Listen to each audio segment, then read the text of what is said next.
What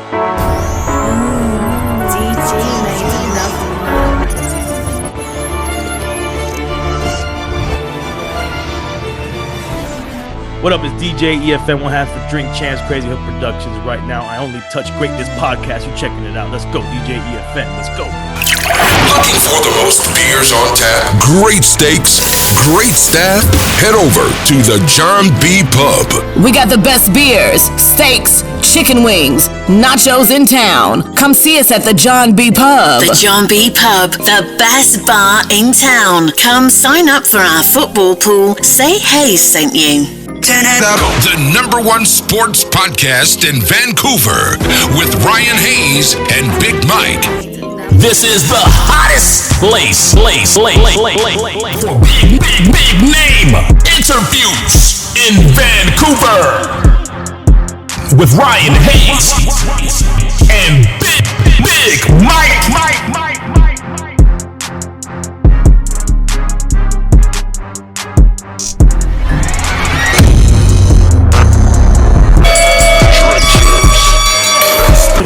She probably need a hit making beat in her life right now. God bless her. What a way to go through puberty with you.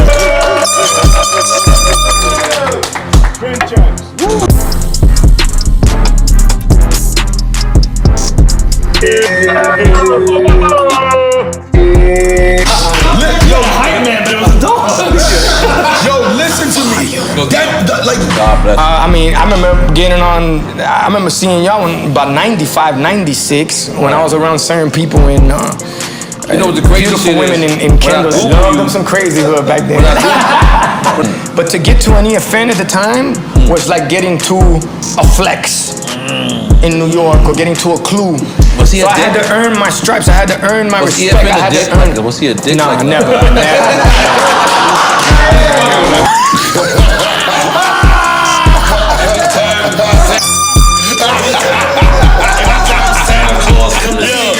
She needs to use that as well. The National Film and Television Award. National Film and Television Award, but in true Drink Champs fashion, we send one of our friends to go pick it, and in true Drink Champs fashion, he breaks the award getting into his Uber. So he sent the award to us. This is true Drink Champs shit right here, Red Man. Look. No, it's not good shit. We ain't finished So yet. here's one part of it. Here's the part that says National Film and TV Award. This nigga broke our award, Red Man. Red Man, he broke. Growing up, or you're born in LA, but then moved to Miami. Right. What was childhood like for you, and what challenges did you have growing up and getting to where you are today? Oh man, that's a loaded question. But Yeah. like you said, I was born in LA. My real younger years was in LA. That was home. I still got family there. I feel like I'm still, from the West Coast, like West and East. And coming to Miami was tough because, I left home basically. LA was home. My friends were there. My family was there. And Miami was foreign to me at the time. Although I'm from a Cuban background, Cuban American. And Miami's like a Cuban hub, being so close to the island, but that didn't matter to me. It was just a foreign place. So coming here at that age was rough, and making friends in the beginning was tough, as coming here, and then like the landscape, like my parents got divorced. I was raised by a single mother, and I was basically a kid. In those days the kids were in the streets more, but I was a kid in the streets, and just trying to learn the landscape of the streets in Miami, and I had a lot of like rough beginnings, sort of say, and the different like street politics and stuff like that. And when did you get into music, and who really influenced you? So I always loved music, and so I'm growing up, like the 80s, and every kid is a b-boy and a b-girl, and graffiti artists and doing all that stuff. So hip hop was always there. I just didn't know it was all a unified culture. The music is coming in. Like, I'm listening to all kinds of music, but slowly rap music is coming into the boombox, into the Walkman, and slowly but surely it started taking over more and more. And the groups that really solidified it for me, even though I was listening to hip hop from before these groups was NWA and Public Enemy. They really like conveyed an emotion that I hadn't felt in hip hop yet. And so they're the ones who like really like, I was like, man, this is powerful. And then once I realized that this is a culture I was already living, and that it was a culture that it had all these elements, that's it. I was hooked, and I wanted to be a part of it. So a little about me there. I used to be an A&R mixtape DJ, much like you kind of been over your career. I used to be the middleman. I'd get a verse from one friend. I'll put it on go get a beat from a different person somewhere around the world, and I'll put them all on a track and then send the track to somebody else to get onto, and you send it around and boom, boom, boom. Right. And you end up mixtaping all over the world. I read somewhere that you were like you wanted to be the one in Miami to get the mixtapes rolling and get moving, just like I wanted to be in Vancouver. Was there, like, how did you get into that? Well, once I decided that I wanted to actually pursue a music career, you know, and kind of basically what the mission statement was. This is right out of high school. I'm graduating high school. Me and my boys my crew. We're just like hip hop heads. You know, we were going all the hip hop jams and park jams and parties or whatever was going on at the time, and just being like really supportive and involved in the local scene. But we weren't doing anything in terms of output. And the mission statement from my company was like, we really felt Miami was underappreciated, underrespected on the hip hop map. And we want, you know, Miami was known already for Miami Bass, Luke, Two Life Crew, and that's all a big part of it. But we were just big into the whole lyrical, you know, boom bap side of things, and Miami had that, but it wasn't respected and known. So as a DJ, that's what I wanted to do. My personal role is become a DJ, which I did. I started looking around, and there was already guys that were doing the clubs and the parties that were known. There was already guys that were turntablists, world DMC champions, like DJ Craze, who's my homie that lives close to me. And there was, you know, people on the radio, which I wasn't really interested in the radio at the time. So I was like, the mixtape stuff, that's, you know, that's where I was getting all my music anyways. The radio wasn't playing it like that. So I was like, I want to do that for Miami, because all the mixtapes we got were just repping New York mostly. So I'm like, I need to put on for my city, you know, give you the same flavor, but I'm gonna put on for Miami, and that's why I took that lane. And that's what I tried to do with Vancouver as well. So I won 3 West Coast Hip Hop Awards for an A&R, and just used to do that. And then I kind of retired from music, and then I started the podcast last year. So we've been rocking ever since. I'm gonna introduce. I got one more question before I introduce, but it's basically, if you had a dream dinner, you can invite 3 guests to, who are you inviting? Dead or alive? Dead or alive. It doesn't matter. Damn, man. It depends, because there's so many different people and personalities I would want. But I guess since we're talking about music, I'll stick with music. For an example, I always go with Tupac, Seth Rogen, and maybe Hulk Hogan. Oh, if you're gonna mix it up, I'll say, fuck, man, Big L, Andre 3000, and Robin Williams. Okay, that's sweet. Okay, so I'm gonna let Prince get a question in. RX is in the building too, also. RX, what up, family? What's happening, my guy? Hey, we getting old. These years going too goddamn quick, man. Yeah, man. Right. Yo, this is best thing ever. I swear to God, man. RX and DJ EFN, man. I've been waiting for this, man. I'm a huge fan. And matter of fact, I've been like huge Miami fan anyway. So because I used to go to Miami, like we used to visit my sister and stuff. So I've been a huge. Last time I remember I was in Miami, I went and got this CD. Listen by the first, I think it was like the first CD I ever listened to from DJ Khaled. Listen. Oh, yeah. So Yeah. So I wanted to talk about it because I see it right now. Fragile. The management with Mayday. When was Mayday and at that time? Was they on did they come on the scene on Strange Music from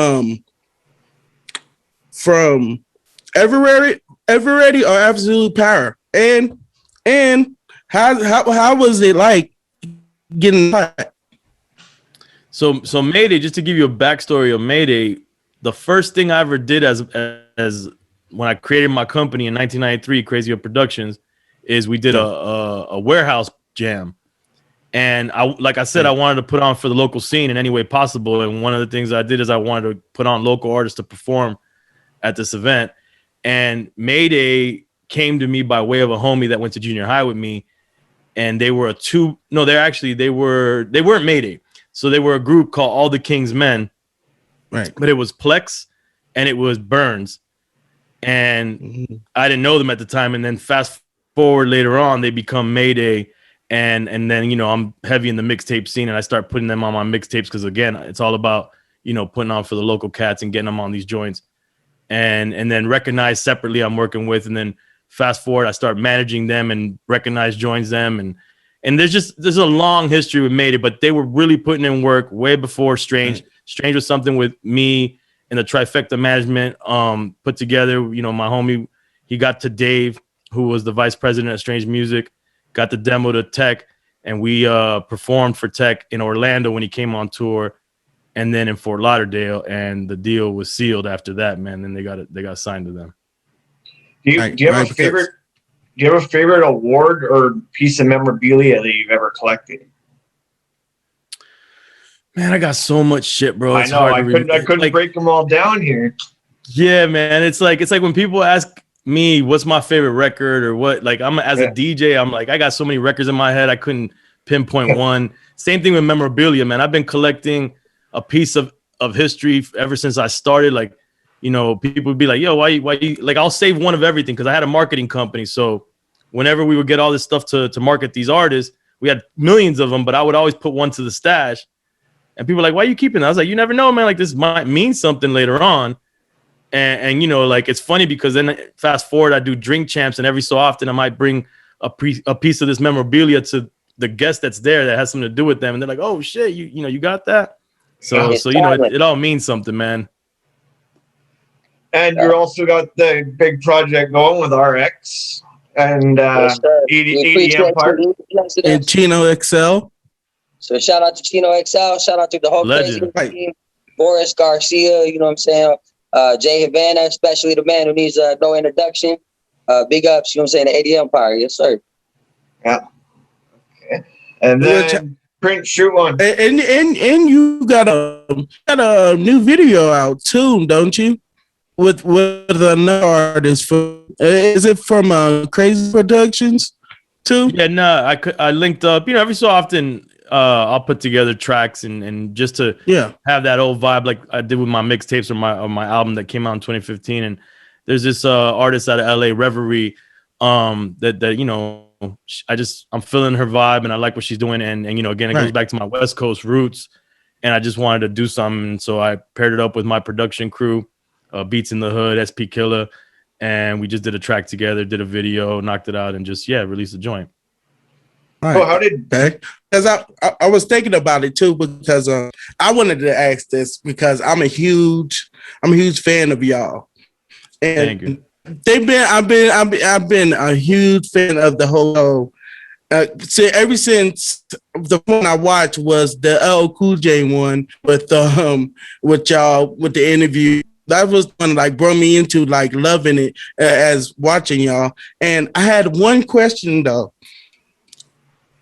I'm a huge NRE fan. I've been listening to him since the War Report and so many.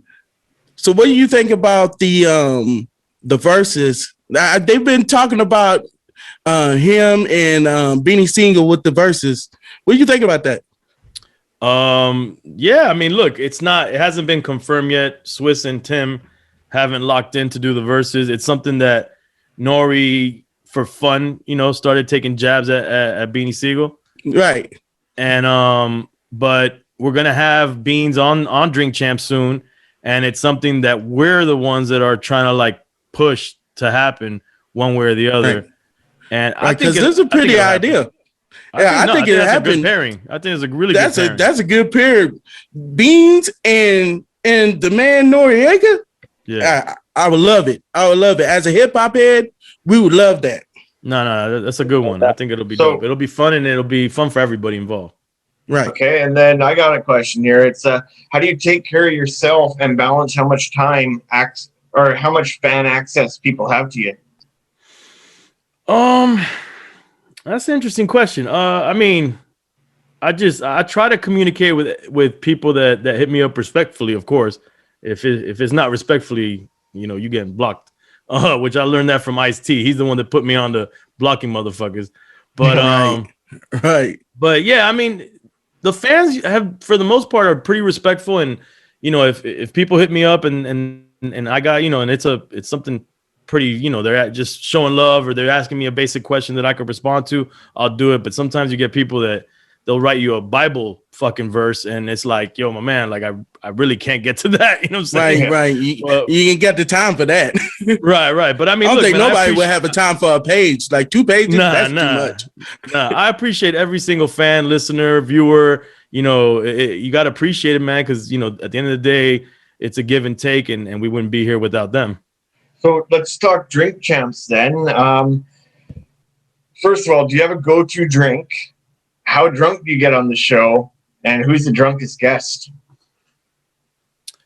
Go-to drink. I used to be a big rum drinker, but I've slowed that down over the last couple of years, and I've become a real beer head now. Like I'm into craft beer and drinking a lot of beer and so yeah. And I'd be drinking micheladas. I got a michelada cup coming out. You see that in the background right there, which is a beer drink.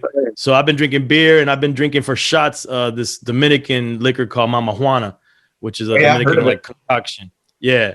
So that that's what I drink on Drink Champs, and we get pretty wrecked. Yeah, we definitely don't fake it on Drink Champs. And it's what happens is even if we try not to drink too much, we're usually sitting down for at the bare minimum 2 hours, but usually they run on to like 4 hours. Yeah. So no matter how slow you drink, sitting down drinking that long, you're gonna stand up. You're gonna be drunk at the end of that. Drunkest guest. There's been a lot of drunk guests. I would say probably one that sticks out right now is Sadat X, because he literally threatened to stab somebody in the room. Oh my God! Sadat X did that? Yeah, that was looking at him. God. That was looking at him a little crazy. And this is gonna sound like foul that I'm saying it, but I mean it happened on the show and you could see it. He threw up. Right. He threw up during the podcast. But what I think is ill is that he threw up in the middle of it and kept it moving and kept doing the show. Yeah, like he just went to the side, threw up, and then he just kept talking. So I mean, that's G, Right. Once you gotta get back on the horse once you fall off, right? Yeah, right, exactly. Do you have any hidden talents or hobbies? Hidden talents, shit. I don't know, man. Ask my girl that one. I gotta give you some ones that you don't ever get. Yeah, you're right. Yeah, I can't think of any hidden talents, man. Maybe entertaining my kids is a hidden talent that nobody gets or this, see, man. Or this, man. What is one of the ones that you want to put on Drink Champs that you haven't had yet? Oh man, there's a ton of people, man. Kendrick almost made it and didn't make it, so I would love to make sure. Oh my God, that would be a chance dope to get him back on. Kanye was supposed to happen, and for whatever reason didn't happen. I think that would be a great episode. Drake is supposed to come on, so looking forward. Any to that. old school ones? Any old school? And you're huge. Yeah, I mean, I want all the pioneers, man, like Grandmaster Caz, Melly Mel, Cool Herc. I want to tell their stories and like repackage their stories to an audience that may not know the history of hip hop, may not know some of these guys. That without them, none of us would be here right now. Right, you gotta get Fat Five Freddy and Ed Lover and Dr. Dre. You know, on TV Rap. Yeah, we talk on DM. Shout out to him too, because he's on my friends list on my Facebook. So I'll tell him this too. I got one question for you. Who's your biggest inspiration as far as DJs? Yeah, there's a few, but I would say Kid Capri was someone that I definitely modeled myself after, especially when I was doing the clubs heavy, because just the way he was like, you know, on the mic, the way he just controlled the party, you know, not just with the records, but his voice. So he had an extra element that it wasn't just the music you're playing, it was your personality. And I wanted to get that across. And when I was young, I met him. He was touring with Def Comedy Jam because he was the DJ on Def Comedy Jam. And they did a tour and they came to Miami. And I don't know, I think I was maybe just starting high school. And I remember I went and waited in line and got to meet him after the show. And I told him that on Drink Champs. Now we're friends. And you know, yeah, he was one of my biggest DJ inspirations.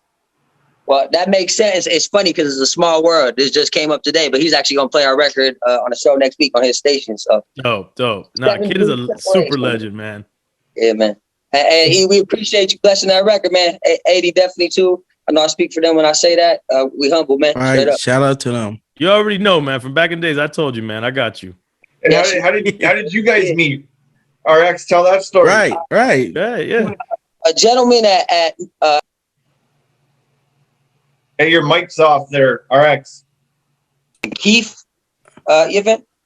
Huh? What was, I think it was Keith. Kether. That's right.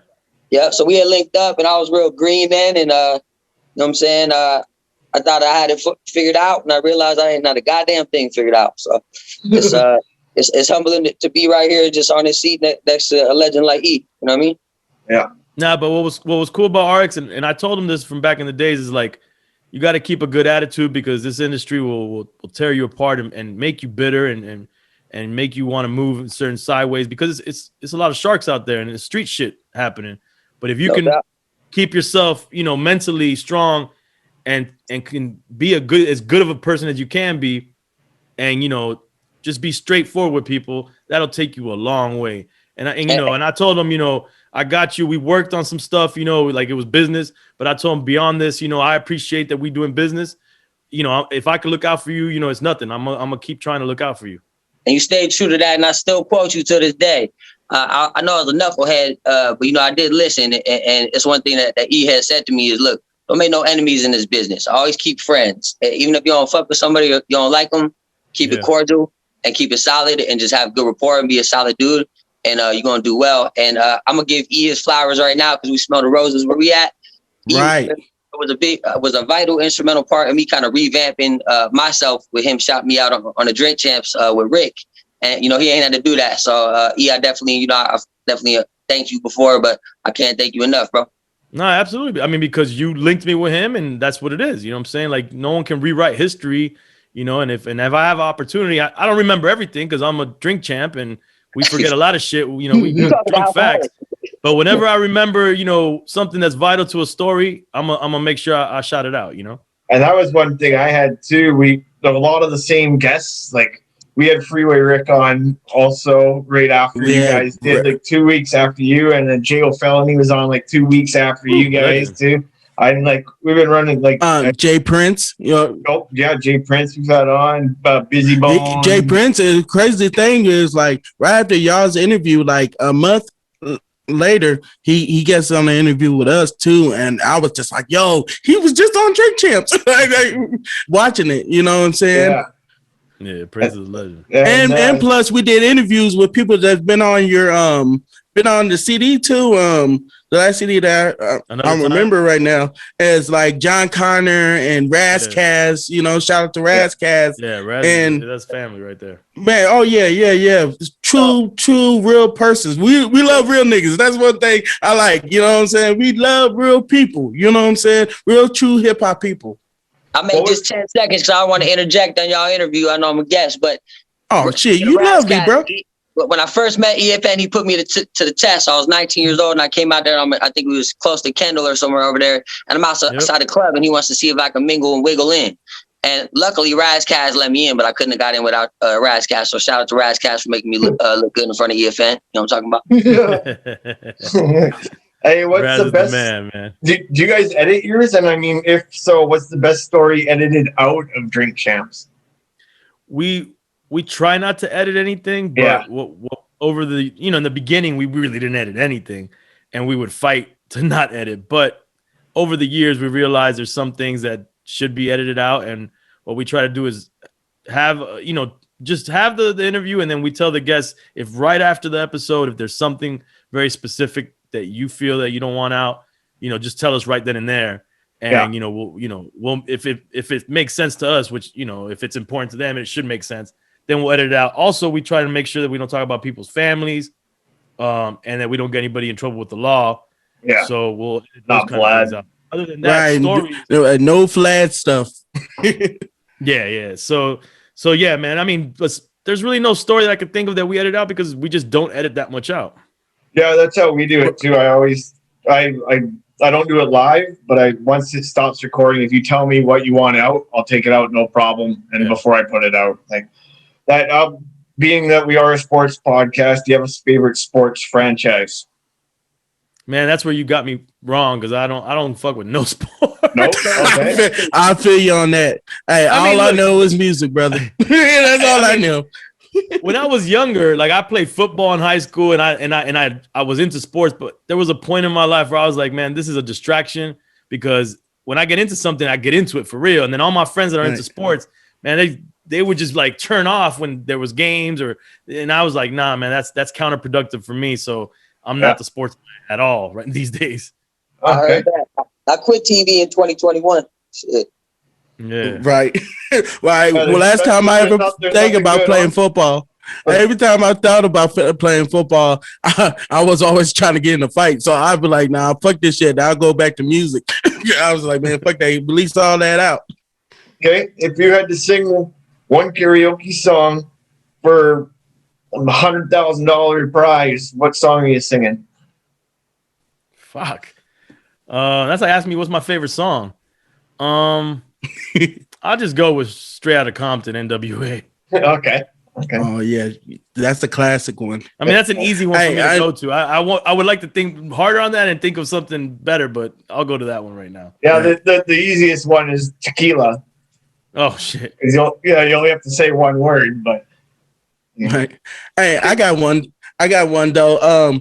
What was the nastiest drink? Because you don't drink champs. So, what was the nastiest drink that you ever had?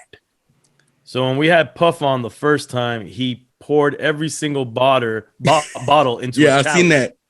We call it the Jeffrey, and he passed it around. Not only was having all these different drinks in one cup nasty, but then thinking about it now, the fact that everybody touched that cup with their mouth is nasty-er. You know what I'm saying?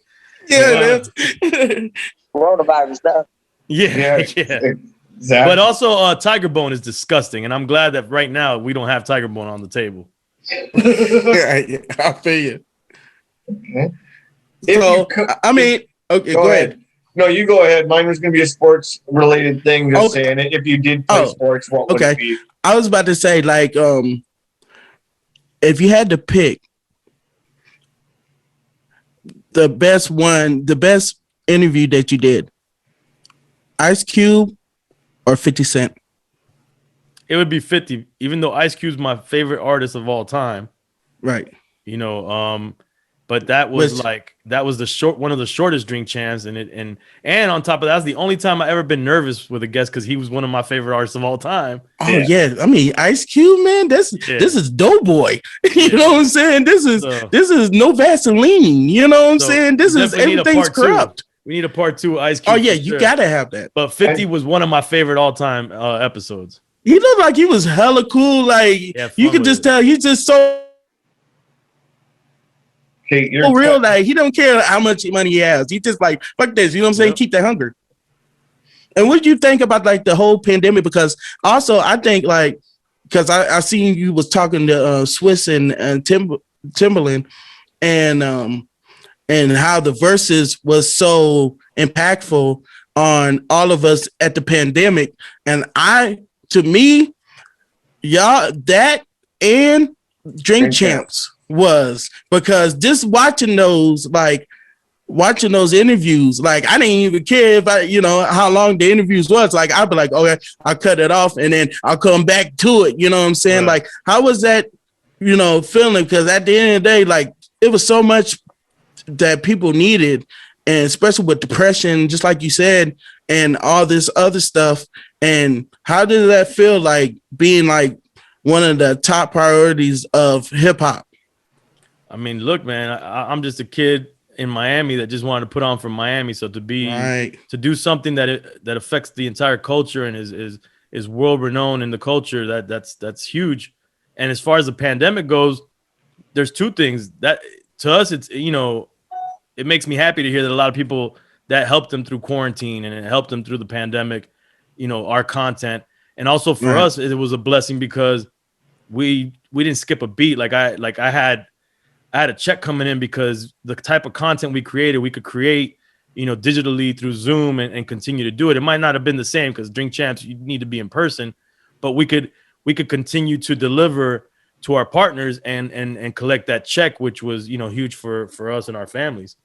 Yeah, Drink Champs is definitely an inspiration for people like us, anyways, that I like sports and hip hop and I put them both together. It's like, why pick one when I can have them both? Right.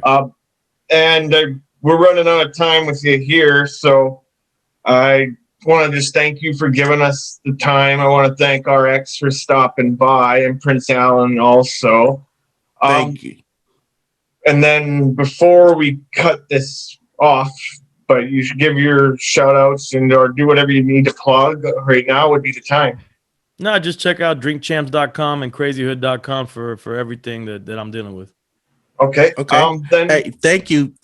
I just want to say this. Thank you. I've been a huge hip hop fan because, you know, RP Prodigy, you know what I'm saying? And you basically talk to everybody that's on my, you know, on my wall. So, you know what I'm saying? And as a true hip hop fan and as a true, like coming into podcasting, because y'all help us with the podcast too, because just by watching y'all, I give y'all your flowers, you and Nori.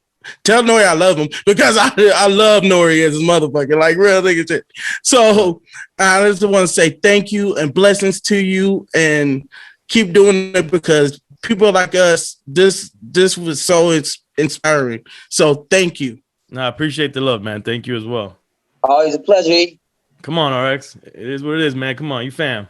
You already know. Yes, sir. Hey man, check this out, man. You tune in to I Only Touch Greatness podcast. It's your boy RX, the rapper. You already know what it is. I'm nobody, but I'm everybody at the same time. And check it out. If you ain't tuning into the show, if you ain't rocking with my folks, man, you know what I'm saying? Rich Root up here, Ryan up here doing numbers, doing what they doing, getting legends on this platform. You ain't fucking with it. It's good. Just find that nearest Empire State Building. Just jump off that bitch. Straight like that. Let's go. Hey, it's Canada Day, and that's a good way. Looking for the most beers on tap, great steaks, great staff? Head over to the John B. Pub. We got the best beers, steaks, chicken wings, nachos in town. Come see us at the John B. Pub. The John B. Pub, the best bar in town. Come sign up for our football pool. Say Haze sent you.